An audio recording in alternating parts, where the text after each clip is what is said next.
Hey guys, what's up? Alex here. Today we are here with more F1 news. Hopefully you guys are enjoying this series. I have been getting a lot of positive feedback, so thank you once again. I do really appreciate it. All of the F1 videos on my channel over the last month or so went down really well, so massive thank you. I really do appreciate it. And we're sort of closing in on that 40,000 subscriber mark as well, so please just help me. That'd be really cool to get that by the end of the year. I mean, my target at the start of the year was maybe 50,000. That looks like a bit out of sight at the moment, but who knows, maybe we can have a good end to the year, lucky end to the year, I don't know. But yeah, I really would appreciate, guys, you know, any friends or whatever you think might be interested in this channel. That'd be really cool. But anyway, enough self-promoting. See, I can't even speak right today. Alex Rossi, American driver, is going to get his Formula 1 race debut with Manor in the next Grand Prix in Singapore. So you might actually be seeing this video a little bit after he's actually started in Formula 1. He'll already have done a couple of the practice sessions. So Alex Rossi will be contending in 5 of the sort of last 7 rounds, because 2 of them go along with his GP2, which he wants to finish off this year. So Alex Rossi will be racing Singapore, Japan, United States of America, obviously a home race for him, Mexico and Brazil. And Roberto Merhi, who was actually told about all of this news after it arrived already in Singapore. You've seen a bit of an awkward press conference with him a couple of days ago.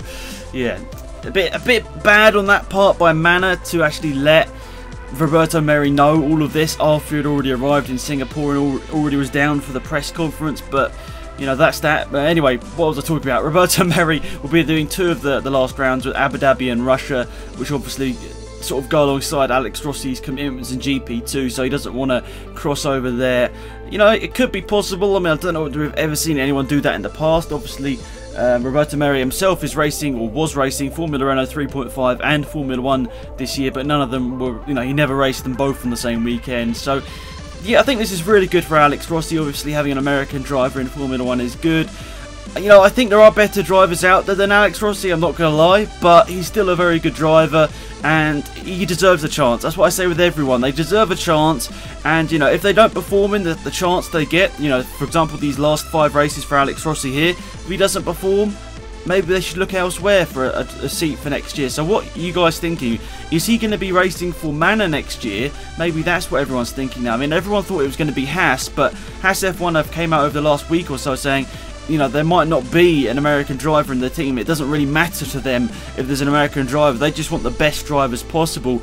And you'd say, in all honesty, there are probably better drivers than Alex Rossi with more money out there. So, you know, maybe they'll go that way for the drivers there for Haas F1. We'll see, but you know, maybe that's the way they're going. I mean, obviously they've already confirmed that there'll be a Ferrari driver in that seat. Either Jean-Eric Vergne or Esteban Gutierrez will be in that Haas seat. I'm assuming Gutierrez just because he has probably more money.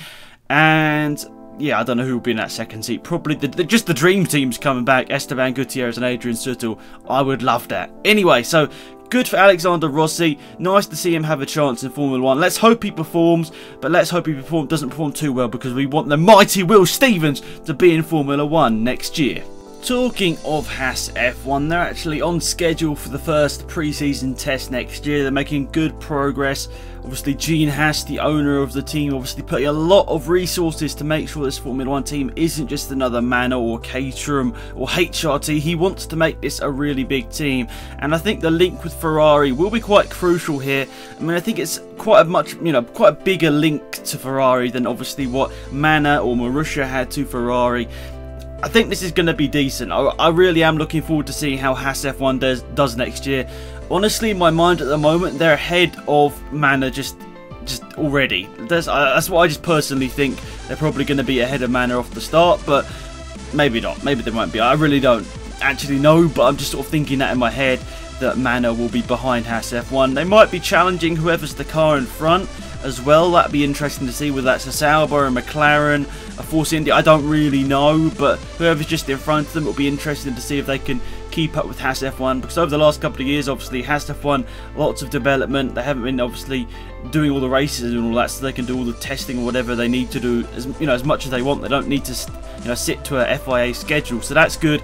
But it's really nice to see that Haas are on schedule for a first pre-season test. Who do you think are going to be their 2 drivers? That'll be interesting to see what you think in the comment section down below.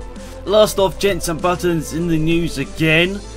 I don't know why or how he pretty much gets into every single episode of this series, but good for him, I guess. Anyway, this time he's talking about a triple header proposed for 2016, saying it's too much for Formula 1. Basically, the idea that's been put ahead is for Singapore to be going ahead on the 25th of September. October the 2nd will be the Japanese Grand Prix, and October the 9th will be the Malaysian Grand Prix. That is the triple header to end the year. Do you think that is too much? Do you think that they should be spread out a little bit more? Will it do them any harm to just put an extra 2 weeks in there? One more week between Singapore and Japan, and 1 more week between Japan and Malaysia. Do you think that's really hard to ask for the FIA? I really don't know, but honestly, I think it is probably a bit too much. Especially next year, we're looking at, what is it, 20 or 21 races we're looking at next year? Probably the longest F1 calendar we've ever had. Obviously, the F1 teams are going to be stretched in terms of their resources and their finances as well with the next year, just in the first place. I don't know if they really want the pressure of a triple header. It seems a bit mean on them, especially in the championship decider, which will inevitably, or most likely, be those last 3 rounds. Be deciding the championship. It probably would be a bit unfair. So in my opinion, it is a bad idea. I think it is too much. As Jensen Button says, it would be a good idea just to have a little bit more in between them.